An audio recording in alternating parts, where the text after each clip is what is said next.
Which way of powder coating is the best for accuracy? Today we're going to be finding out which is the best way to powder coat your bullets for accuracy and overall performance. So what we got here are a bunch of different loads to test. So we got some FMJs, and then I'm going to have to read this because I don't remember what they are. So this is a cast, coated, copper powder coat, and then recoat. This is cast, coat, and then just the copper gas check. This one is powder coated, then copper gas check, and then powder coated again. And this is the same thing, except we do coat and then aluminum gas check and then coat it again.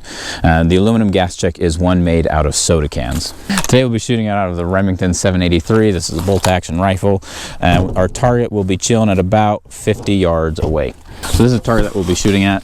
This bottom one here. So I had numbers 1, 2, 3, 4, 5 on there, and so we'll just correlate it to which one, and we're going to see what's the best, and we'll go look downrange and look at how they're performing as we shoot them.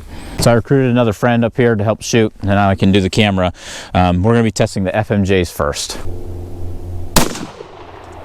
So here's the target. This is at 50 yards, and this is why I had my buddy doing this, so if I sucked at shooting, you wouldn't judge me. And y'all don't know who he is, so you know it's going to be great. So this is the FMJ. So he's got, you know, the 5 here. These 4 are all within this inner ring, which is good. This guy kind of wandered out a little bit. Anyway, let's go to the next one. Okay, next up are this hard cast, coated, copper gas check, and then coat it again. And the reason you put that coat on the second time is it really holds the gas check on really well. Okay, here we go. Okay, this is the second one. So this is the powder coat, copper gas check, powder coat again. And 1, 2, 3, 4, and we believe the 5th one went through that hole because we have some fresh targets around here and we don't see the other one, and that hole looks a little bit bigger to me. If you think it went off to the Wild Blue Yonder, feel free to, you know, rag on us in the comments. Okay, next up we're going to do the hard cast, coated, and then just the copper gas check.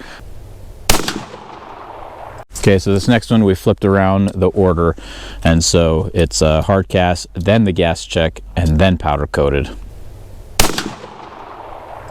Okay, so now we're on to this last one. So it's a cast and then coated, and then the soda can aluminum gas check, and then another powder coat. This is one of the ones that I'm most interested in to see, just because, you know, soda can gas checks are super cheap. It says cow here instead of hard because the lead type is just a itty bitty bit different, the hardness, but so we are throwing another variable there, but we're hoping it doesn't make that big of a difference. Okay, so here are the results. So we have, again, 1 through 5, and I'll put a list here to the side, as well as the overall group size. I'll go measure that with calipers and put it in here so you can see it.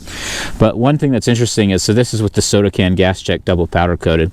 As you can see, the group is honestly pretty good.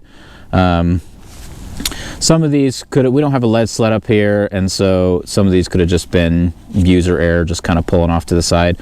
Overall, FMJs, gas checks, the moral of the story is you're probably pretty comparable as far as accuracy goes between if you throw a gas check on your FMJ. We'll do another test later where we test gas check versus not gas checked at all and see how that turns out. Okay guys, that's pretty much sums it up for these. If you have any other questions, comments, concerns, jokes, insults, please put it in the comment section below. As always guys, thanks for watching.